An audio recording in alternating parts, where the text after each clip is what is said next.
Good afternoon and welcome to NTV News. I'm Siksha Sharma. Let's take a look into the headlines first.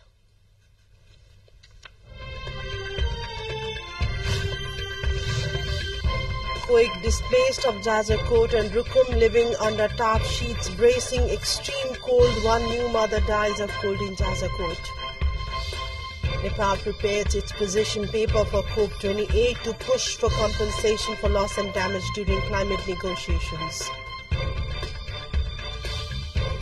Hamas frees 14 more Israeli and 3 foreign hostages in exchange of 39 Palestinians. The militant group says it seeks to extend the current 4-day truce.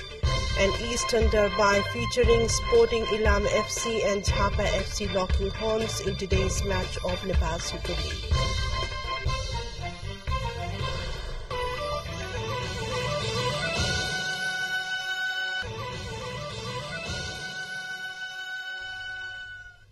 Welcome back to NTV News. We now take a look into news in detail. A new mother died of cold in Jajarkot district on Sunday night. The deceased has been identified as Sharmila Chadara, 25 years of age, of Nalgad Municipality 8 in Jajarkot district.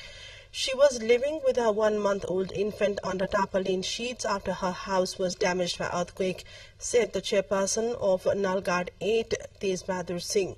An earthquake measuring 6.4 on the Richter scale with its epicenter at Ramidada of Jajarkot district occurred on November 3, where 154 people lost their lives and 346 were injured. Similarly, 26,557 private houses were completely damaged and 35,455 houses suffered partial damages from the quake.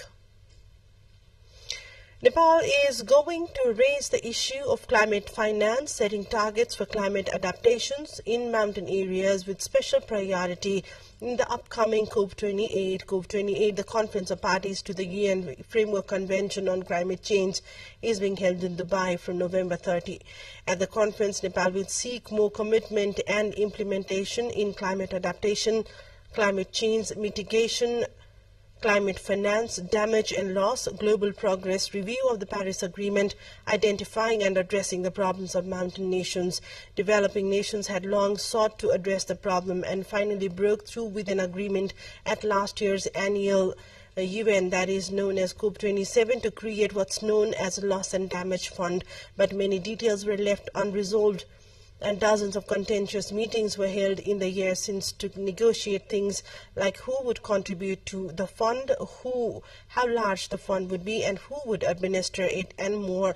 A draft agreement was finally reached earlier this month, just a few weeks before this year's COP28 talks open on November 30 in Dubai.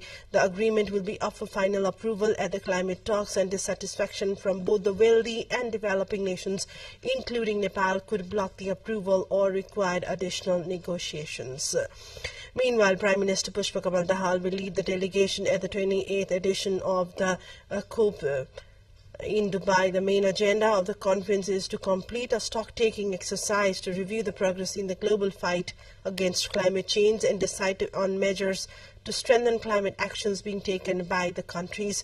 For the first time ever at COP, there will be a separate pavilion set up for Nepal. From December 3rd to 11th, there will be over 34 programs on different subjects in the pavilion. Apart from addressing the COP summit, Prime Minister Dahal will also hold a bilateral meeting with some of the other leaders participating in the conference. And let's take a look into a short break here. More news follows up next. Do stay with us.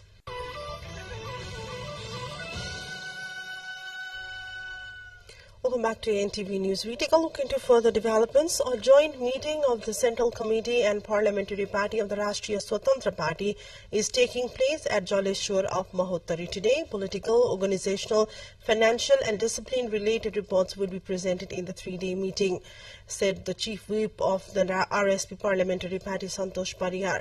There would be participation of Central Disciplinary Commission, Central Accounts Commission and Chairperson of all provinces in the meeting. The meeting would review the performance of lawmakers as well as hold discussion on overall strategy of the party and its general convention. Lawmaker Manish Jha shared that the meeting would disseminate important messages strategically to focus on organization building in the Madhya province.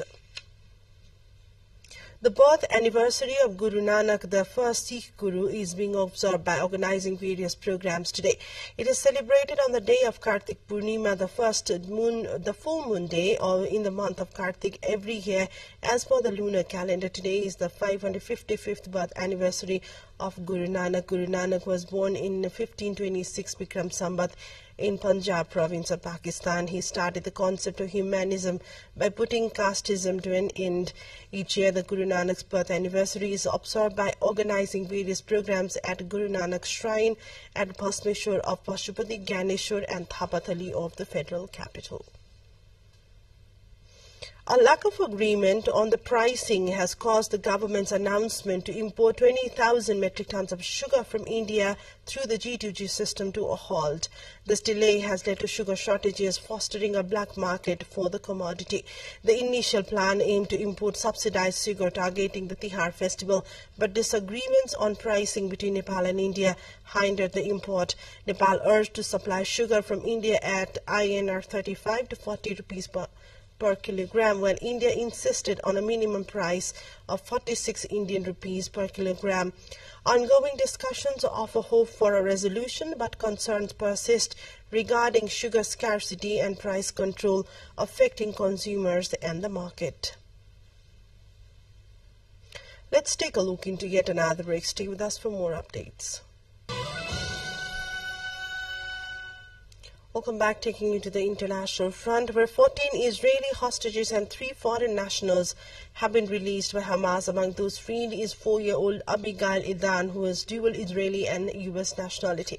In exchange, Israel released 39 Palestinian prisoners, its prison service says. Hamas, meanwhile, says it is seeking to extend the current 4-day truce with Israel and increase the number of hostages released.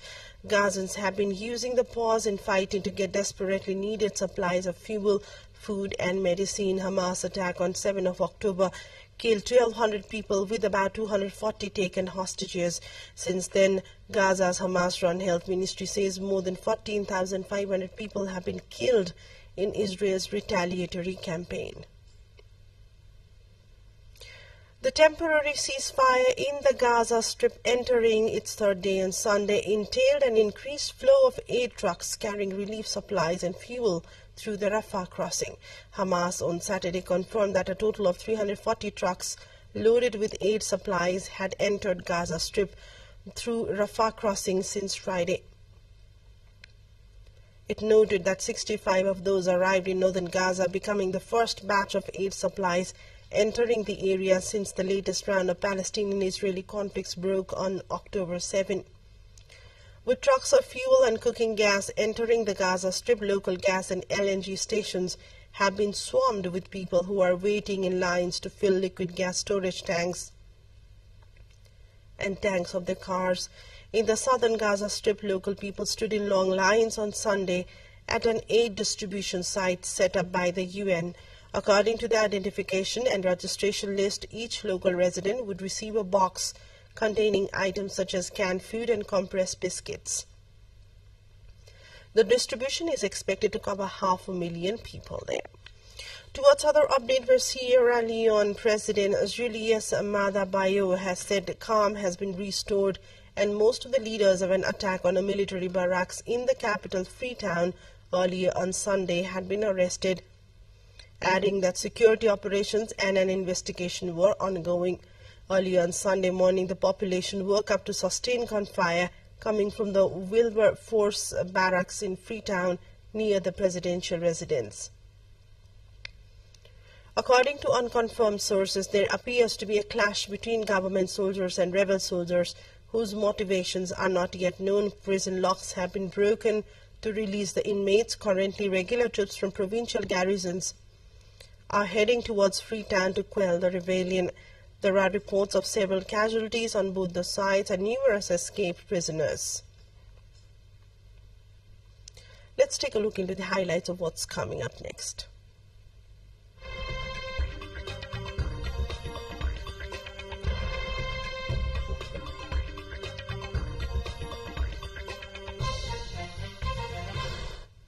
China announced Friday that it will allow visa-free entry for citizens of 5 European countries and Malaysia as it tries to encourage more people to visit for business and tourism.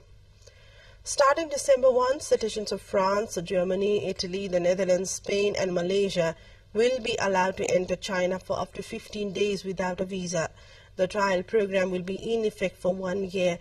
The aim is to facilitate the high-quality development of Chinese and foreign personal exchanges and high-level opening up to the outside world, Foreign Ministry spokesperson Mao Ning said at a daily briefing. China's strict pandemic measures, which included required quarantines for all arrivals, discouraged many people from visiting for nearly 3 years. The restrictions were lifted early this year, but international travel has yet to bounce back to pre-pandemic levels. Time now for sports update.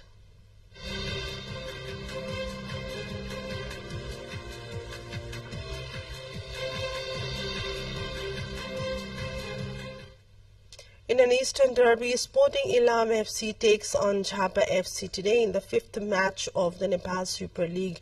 In yesterday's match, last edition's runner-up Dhangarhi FC secured a thrilling 2-1 win over new entrant Birganj United FC.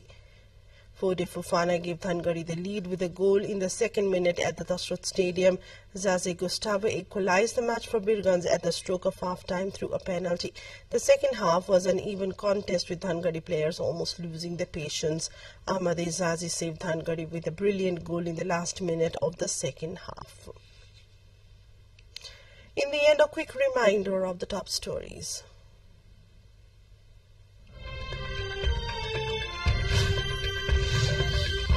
Quake displaced of Jazakot and Rukum living under tarp sheets, bracing extreme cold, one new mother dies of cold in Jazakot. Nepal prepares his position paper for COP28 to push for compensation for loss and damage during climate negotiations. Hamas frees 14 more Israeli and 3 foreign hostages in exchange of 39 Palestinian prisoners. The militant group says it seeks to extend the current 4-day truce. An Eastern Derby featuring Sporting Ilam FC and Jhapa FC locking horns in today's match of Nepal Super League.